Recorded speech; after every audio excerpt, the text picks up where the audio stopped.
Hola, ¿qué tal? Bienvenidos sean todos y todas a Ojalá. Con nosotros hoy el doctor Fernando Morales Villini, eminente cirujano y además director del INCORT, o sea, el Instituto de Coordinación de Trasplante, Instituto Nacional de Coordinación de Trasplante.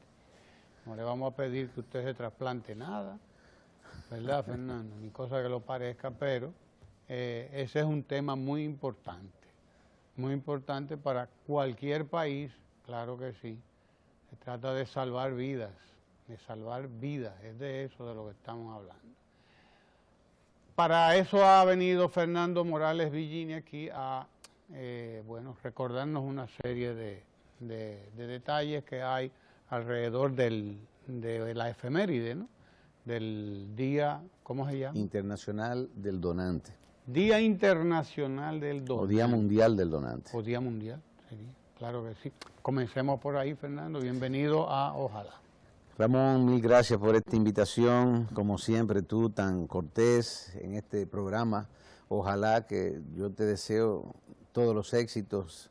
Hemos visto cómo Radio Televisión Dominicana se ha ido remozando, se ha ido poniendo bonita, activa, y yo creo que va a jugar un papel importante. Gracias. Fíjate, evidentemente hasta hace poco tiempo el Día Mundial del Donante se celebraba, lo escogía cada país. Pero hasta ahora, en este momento, escogieron un día ya fijo para hacerlo, que es el 14 de octubre. Y el INCOR se presta a hacer una celebración. Tenemos una serie de actividades, la principal de ellas quizás es un concierto que estamos planificando en la Plaza España, para que nos acompañará algunos artistas que lo han hecho de forma generosa, gratuita, su participación, y con él llevar ese mensaje de donación al pueblo dominicano. Fíjate qué interesante ese mensaje, Ramón. En el año 2014, República Dominicana ocupó el lugar 45 del mundo en donación y trasplante. Y eso causó una impresión nuestra de que íbamos a arrancar a partir de ahí. Y llamó la atención internacional, porque un país como el nuestro, que realmente anda por los 112, 114 en la mayoría de los indicadores internacionales, pero 112, 114, trasplantes. No, okay. no, 112 o 114 lugares en el mundo entre indicadores internacionales. Perfecto. Y nos convocamos en el 45, pero a partir de ahí en el 15 hubo una crisis de medicamentos, y después fue una crisis de credibilidad en cuanto a la donación, con producto de la niña esta que salió, apareció secuestrada y violada, y eso nos causó una conmoción a nivel de la ciudadanía, que perdió la confianza, se asustó, el temor, y eso redujo la donación significativamente. Y la donación es algo tan importante, Ramón, que si tú tienes una negativa familiar, aproximadamente 4 pacientes de nosotros mueren por cada negativa familiar. Porque el trasplante depende de la generosidad de una persona o de una familia en un momento muy difícil, cuando, muere un ser querido y van a pedirle los órganos. Y si tú lo niegas, esas personas que están esperando en la lista de espera y esperando eso, tienen menos posibilidad en cada momento. Sin embargo, siempre va a ser una donación, porque se lo vas a donar a los insectos, al ciclo biológico que degrada la muerte, a todo esto. Y no hay mayor oportunidad que tú darle a una persona, fíjate que lo que te voy a decir, lo importante que una persona que en el momento de su muerte sea capaz de dar vida, esa es una oportunidad que no se debe perder. Así es. ¿Y en qué nosotros estamos actualmente en términos de donaciones? ¿En qué lugar nos encontramos? No solamente en el ranking ese que ustedes hacen, sino en qué estadio de desarrollo. Parte de la promoción nuestra es que necesitamos reactivar la donación efectiva, porque tenemos en estos momentos, Ramón, más de 3.000 pacientes con enfermedad orgánica terminal. Y esos más de 3.000 pacientes fallecen casi anualmente más de la mitad. Actualmente tenemos más de 3.000 pacientes, óigalo bien, esperando Un donante. Un donante. Sea de No, riñón, hígado, sea corazón, de hígado, sea de enfermedades corazón. que tienen problemas pulmonares ya crónicos, insalvables. Desgraciadamente no hacemos el programa de trasplante pulmonar en el país todavía, pero ya el país ha hecho hígado, riñón, corazón, médula ósea. Y nuestra lucha para tratar de impulsar el INCOR y dejarlo ya en una fase de sostenido y desarrollo, en términos gerenciales, sostenimiento y desarrollo, es lograr que haya un financiamiento adecuado de la seguridad social para estos procedimientos que no lo tenemos todavía, Ramón. Ni para la donación, ni para el trasplante hepático, cardíaco, ni para el trasplante de médula. Y los pacientes no son culpables de tener esa enfermedad.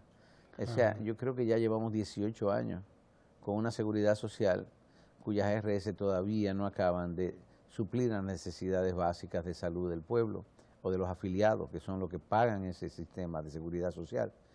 Y creo que es un llamado a que nosotros tenemos que poner de nuestra parte para que eso suceda, porque de lo contrario vamos a tener mucho más inequidad en todo el sistema nacional de la seguridad social.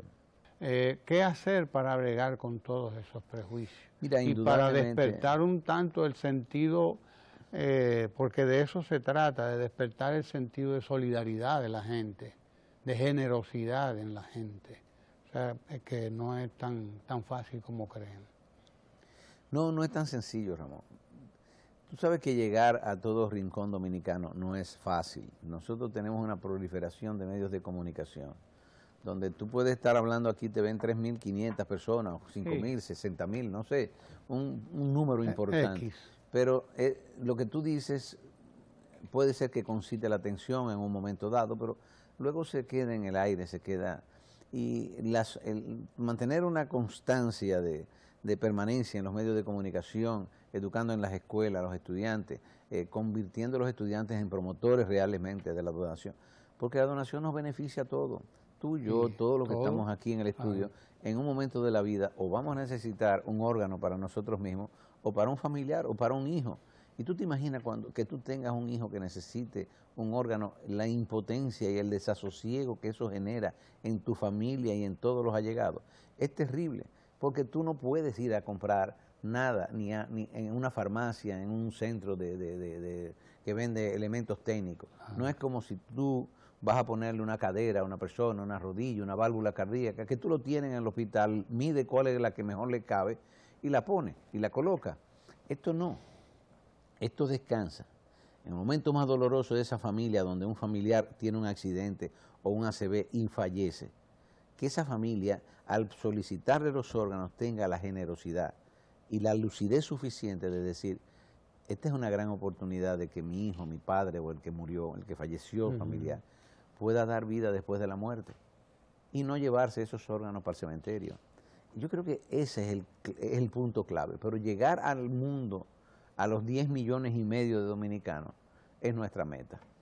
Sí. Y eso tenemos que buscarlo de alguna forma. Claro. No tenemos los recursos para comprar servicios de prensa, porque somos una institución de bajos recursos, pero indudablemente hacemos los esfuerzos y hemos creado una conciencia periodística. Los periodistas que se ponen en contacto con nosotros se dan cuenta de esta importancia. Y la verdad es que tenemos grandes aliados. Como personas que no nos conocen y que son capaces de emitir juicios en la prensa, que son a veces lesivos, por llamar la atención frente a una noticia sensacionalista, un mito, una leyenda que promueven. Esa es la realidad con la que nos debatimos día a día. Así es. Y yo creo que este apoyo que tú nos das, por ejemplo, importantísimo, aquí en la radio televisión, que nos lo ha ofrecido y vamos a ver cómo podemos lograr nosotros proyectar esta aquí y los demás canales. Mira, por ejemplo, el periódico El Día hizo un reportaje 2 meses a favor de la donación. Esta periodista Amelia Deschamps hizo otro reportaje interesantísimo conjuntamente con Uchi y Joanna, bueno, un grupo de periodistas que han asumido una responsabilidad social que nosotros realmente lo tenemos como baluarte. Y dime una cosa, Fernando, no hay una articulación de ustedes con el Ministerio de Salud, porque esta es una conciencia que hay que irla creando desde bien Por supuesto, joven. nosotros somos una Ministerio institución. de Educación, digo. Ministerio de Educación. Bueno, déjame, esa pregunta que tú me haces es muy interesante. Nosotros hemos dado en escuela aproximadamente 60 conferencias el año pasado y este año vamos por 30 y tantos. Pero no hemos logrado, cuando estuvo Josefina Pimentel como ministra, logramos articular una serie de planes de trabajo. Nosotros tenemos que tratar de incluir en el tema que dan en las ciencias naturales, en el bachillerato, exacto, el tema de donación y trasplante. ¿Por qué? Porque es un tema que juega con la sociedad. O sea, aquí mueren más pacientes de enfermedades orgánicas terminales que pacientes de problemas infectocontagiosos que llaman tanto la atención. Que no le quito importancia, tienen una gran importancia. Pero para que tengamos una idea.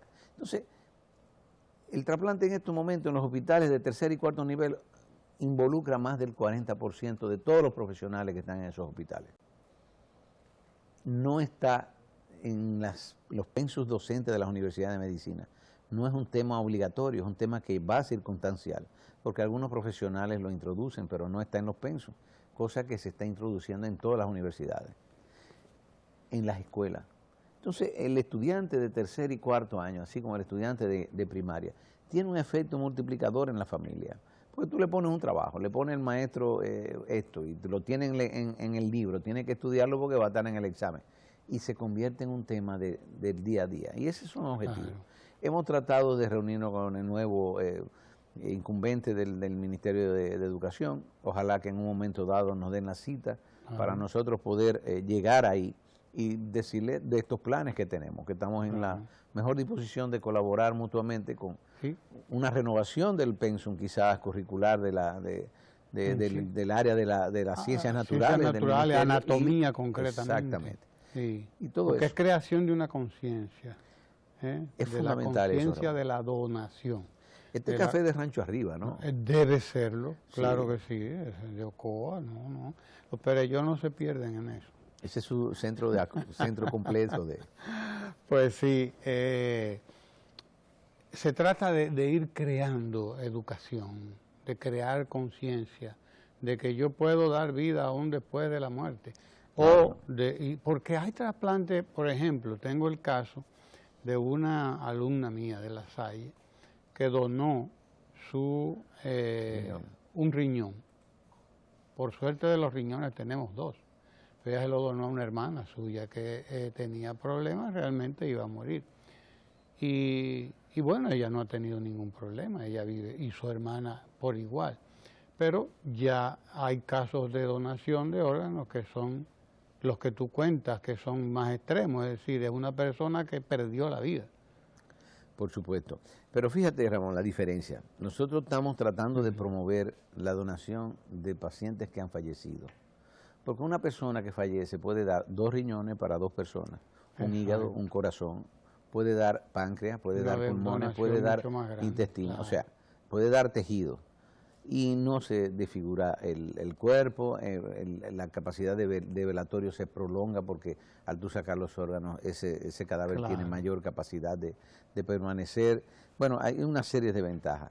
Pero lo cierto de todo esto es que la ventaja está en que tú le traes esperanza y le traes solución terapéutica a un paquetón de pacientes. Cuando tú das un órgano a un hermano, a tu papá o a tu familia de un vivo, tú lo haces por amor, pero resuelves un caso. Además, eso genera una mutilación en tu cuerpo. Si nosotros tuviéramos un programa de donación cadavérica amplio, completo, muy sostenido, quizás muchos de los que se operan para darle los órganos a su familia no tuvieran que hacerlo. Y eso es lo que estamos buscando, que haya una disponibilidad de órganos de donante cadavérico para las familias. ¿Hasta qué edad se puede donar una persona sus órganos? ¿Hay limitantes para eso? Ramón, tú puedes donar todavía. ¿Todavía? Sí. Bueno. No, en realidad el mundo del trasplante empezó siendo limitativo, pero luego se ha dado cuenta que no hay necesidad de ser limitativo.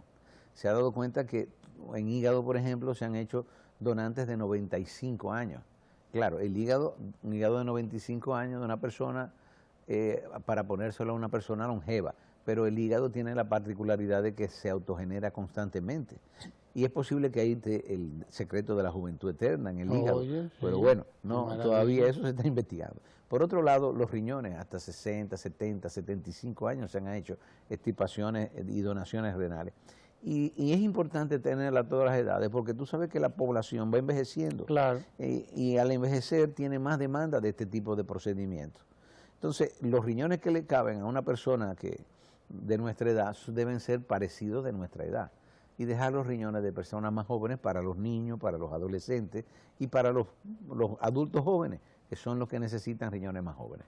Realmente la oferta terapéutica del trasplante renal, hepático, cardíaco anda muy cerca de tener casi posibilidad de sobrevida de más de 15 años, 16 años, hasta 20 años. En términos globales, promediales. Cuando tú sometes esto, hay gente que tiene 40 años trasplantados, 50 años trasplantados en estos momentos. Wow. Pero por lo menos tú tienes un promedio de que tú vas a estar viviendo prácticamente normal, salvo los requerimientos de ingestión de pastillas necesarias para evitar el rechazo y chequeos periódicos una vez al año después que tú estás trasplantado y estás estable. Pero eso no, eso lo pasa cualquier ser humano normal. O sea, es una vida normal prácticamente. Así es. Y esa es la oferta del trasplante. Es menos costoso, mayor sobrevida. Para que tú tengas una idea, el riñón tiene la ventaja de que puede ser un tratamiento dialítico, ya sea diálisis peritoneal o diálisis o hemodiálisis. Pero, ¿qué conlleva esto? De 100 pacientes que entran a un programa de diálisis, al cuarto año sobreviven el 30%, Ramón, nada más. Sin embargo, si tú haces un trasplante, en ese trasplante va a sobrevivir más del 85%. Wow. Y el órgano más de 80, entre 80 y 75%, porque tú puedes a veces perder el órgano y no perder la vida, claro. y tienes la oportunidad de trasplantarte otra vez. Entonces, el que está dializándose no puede elaborar, el tiempo no le da, es un paciente muy débil, un paciente muy quejumbroso. El costo de la diálisis es extraordinariamente superior al del trasplante. Quizás el primer año del trasplante signifique el mismo costo de un paciente en diálisis un año, pero luego baja y realmente cuando tú vas acotejando lo que significa el tratamiento inmunosupresor con las iniciativas que ha tenido el Ministerio de Salud Pública, la Dirección de Medicamentos de Alto Costo, que ha reducido el costo de los medicamentos. Cuando tú vienes a ver, tú tienes que puedes mantener a un paciente durante un año con menos de 300,000 pesos. Sin embargo, un paciente en diálisis por año se nos va a 1.200.000 pesos. Y tenemos en este momento nosotros cerca de 3.000 pacientes en diálisis. 3.000 o un poco más. Y eso, para que tengamos una idea de lo que eso significa en impacto económico, es el costo de un paciente en diálisis por 2 años, significa 5 trasplantes. Wow. 5 trasplantes. O sea, es mucho más, es el tratamiento idóneo, te reintegra la vida, te da salud, tú puedes hacer el ocio, puedes trabajar y manejarte perfectamente, y además una supervivencia a largo plazo. ¿Cuál es la población dominicana ahora? Creo que lo mencionaste ahorita, pero no sé. Son alrededor de 10.700.000. La población general, pero digo, ¿cuál es la población que está en espera de donación? Por ejemplo, ¿en cuánto lo tienen ustedes calculado en el instituto? Mira, todos los pacientes que están en diálisis son potencialmente pacientes que deben estar. La lista de espera nuestra es una lista de espera que hay casi 1.000 pacientes. No, perdón, 250 pacientes, casi 300 pacientes. En esa lista de espera... pero son pocos. Sí, es reducida, relativamente, Ramón, por lo siguiente, y es importante que lo sepamos. No todos los seguros tenían hasta este momento, donde salió la resolución 431, el costo de todas las pruebas imagenológicas, laboratorios complicadas, y todo eso que conlleva llevar a un paciente a la lista de espera. En estos momentos vamos a tener un aumento de pacientes para la lista de espera. Lo que tenemos que tener es satisfacción de la demanda ahora mismo. Y eso es lo que nos hemos propuesto haciendo esta promoción, tratando de conseguir más donantes. Pero fíjate, cada paciente tiene que hacerse pruebas de nuevo cada 4 meses, 3 meses. aproximadamente para mantenerse en lista de espera. Porque la lista de espera implica un paciente preparado para cirugía en un 90%. O sea, si a ti te llaman, tú estás en lista de espera, quiere decir que tú tienes tus pruebas inmunológicas, tus pruebas de imágenes, tus pruebas de vasculares, las pruebas tumorales, las virales, todo tú tienes completo. El chequeo médico, dental, el chequeo gastroenterológico, cardiológico, todo lo que se hace. Y cuando te llaman, lo único que tienen que hacerte es un hemograma de actualización, ¿tú entiendes? Y la prueba final de histocompatibilidad, que es el cross-match, o la prueba cruzada, que se hace al final. Te llamaron, tú estás en condiciones, tú te trasplantas. Es una lista de espera que se lo hace una computadora indolente, tiene puntos. Claro. Nadie se mete ahí en eso, es la computadora la que manda. Desgraciadamente tú dices, bueno, sí, le ponemos los parámetros y ella va definiendo tiempo de lista de espera, que la compatibilidad del grupo sanguíneo, que todo esto.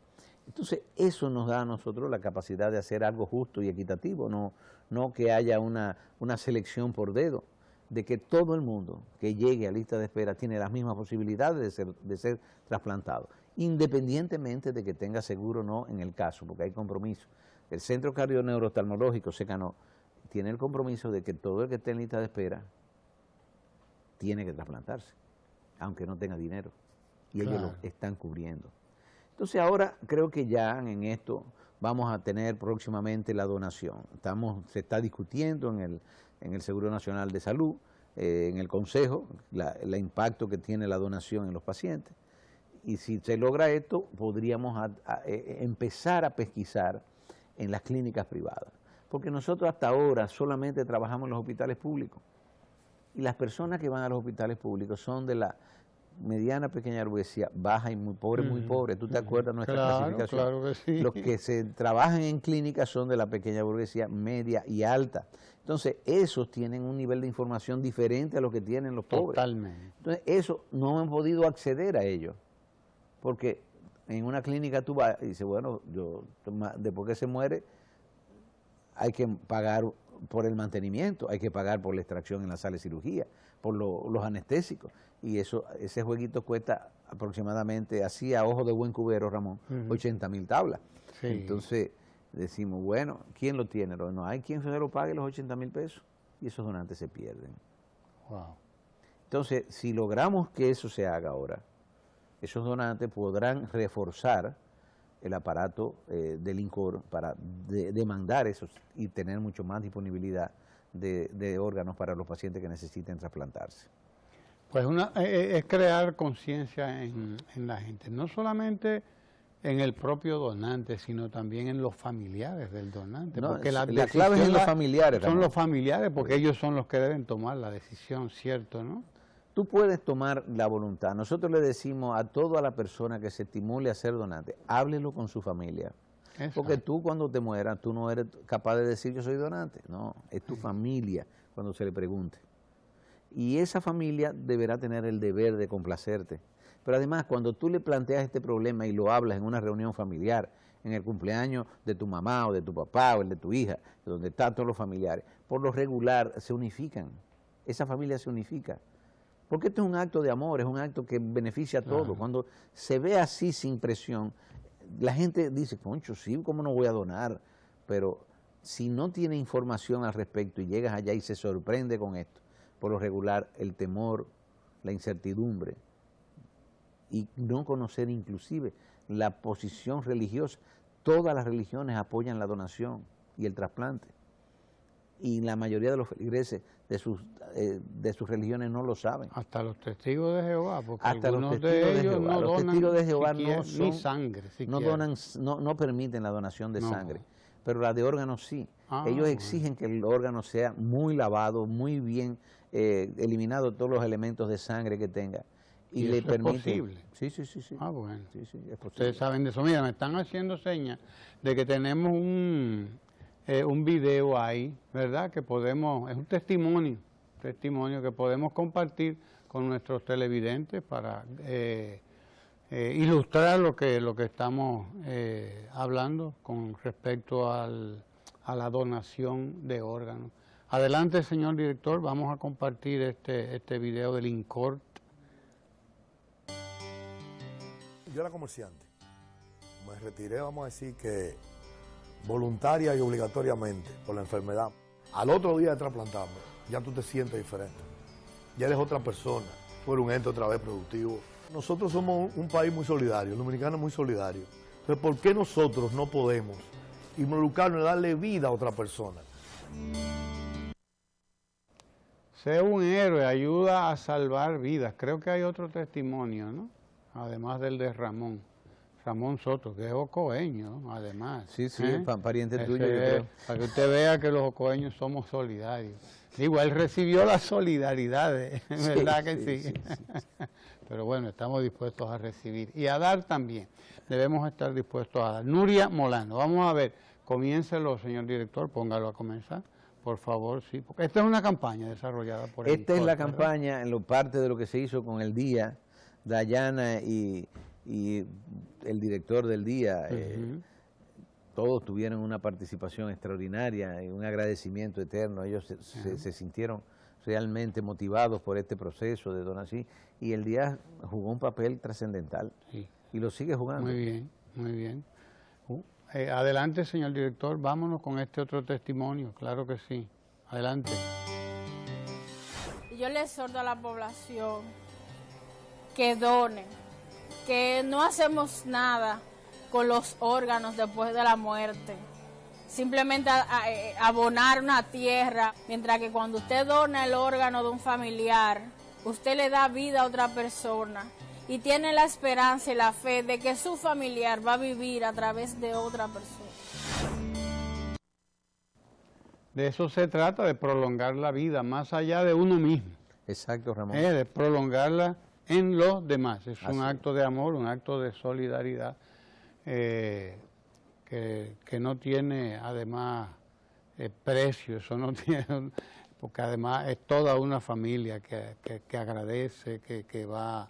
¿Tú te imaginas el impacto que tiene en una familia que lleva 2 años, 3 años con un paciente sufriendo con insuficiencia, viendo morirse tu familiar y desgastarse, y de repente lo llaman y a la madrugada ya está trasplantado y a los 7 días está saliendo con una sonrisa que no le cabe en la cara,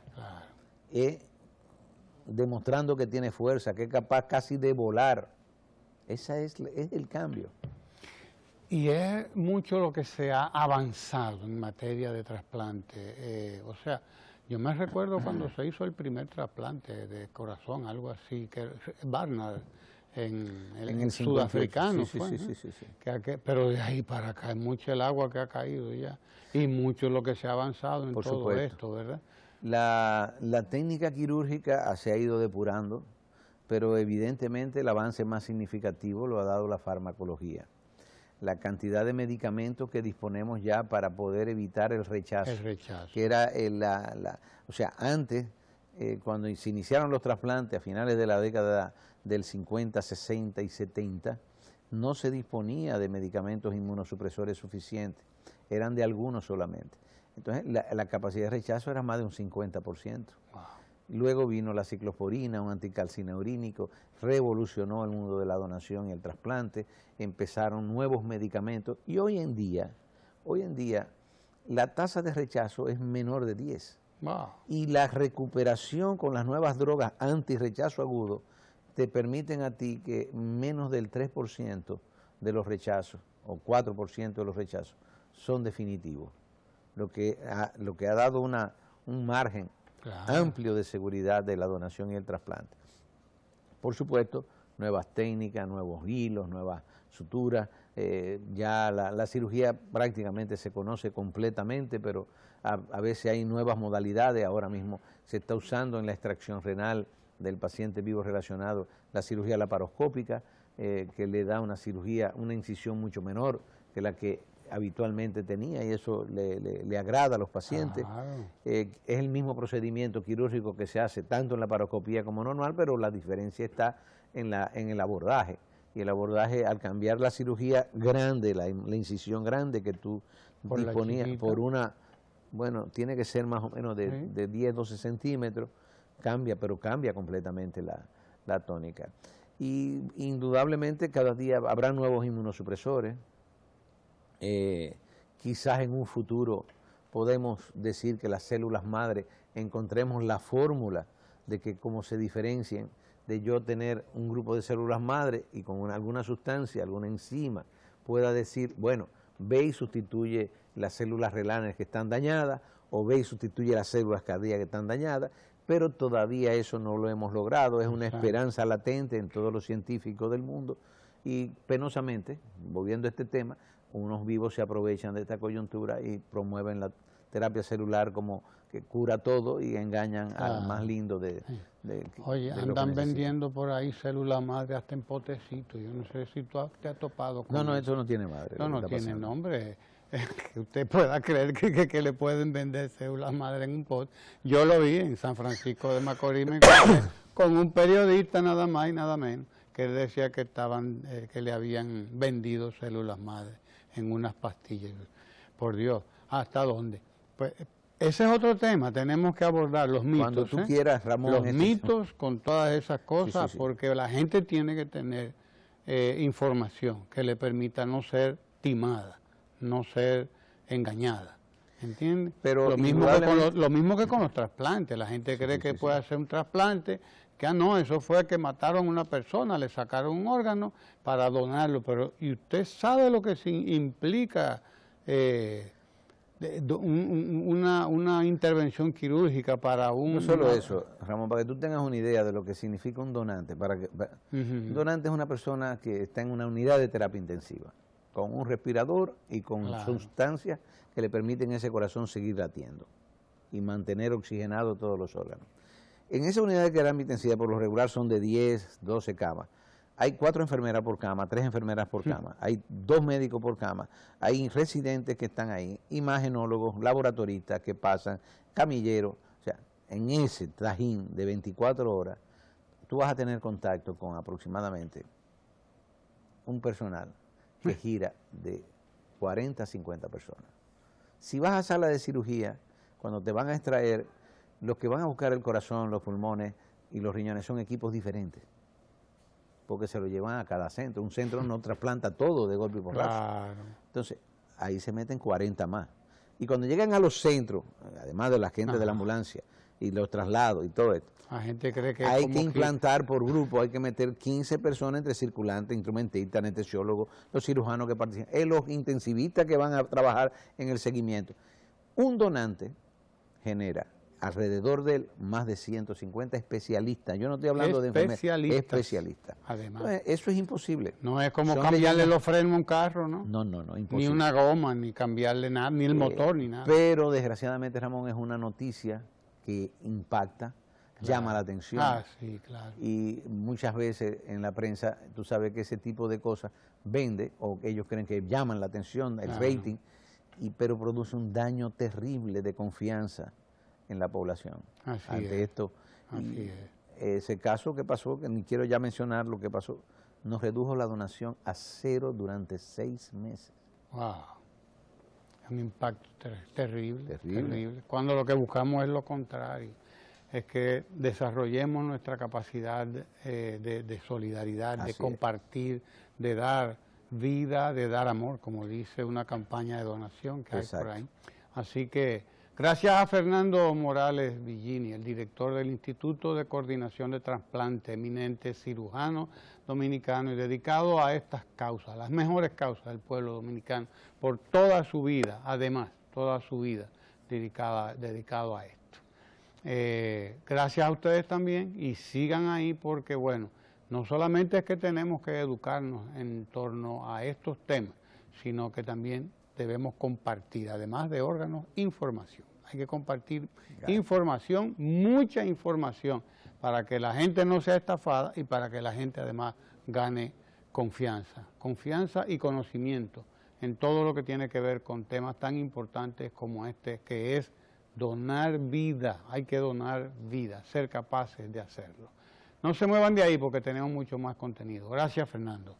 Gracias, Ramón. Y aquí a la orden, Radio Televisión Dominicana, a la orden del INCOR para desarrollar estas campañas. Muchísimas gracias por esa atención, Ramón. Bien. Estamos a tus órdenes también. Hola, ¿qué tal? Soy Pedro Lajara, hijo único de Emilia Lajara, quien falleció de un aneurisma pero gracias a Dios se pudo donar 5 de sus órganos y hoy 5 personas gozan de mejor calidad de vida. Es algo que realmente la luz en el medio de la oscuridad. Yo exhorto realmente a la población que si pueden donar, que donen, que no se lleven de tabú. La vida continúa o puede continuar después de que alguien muera.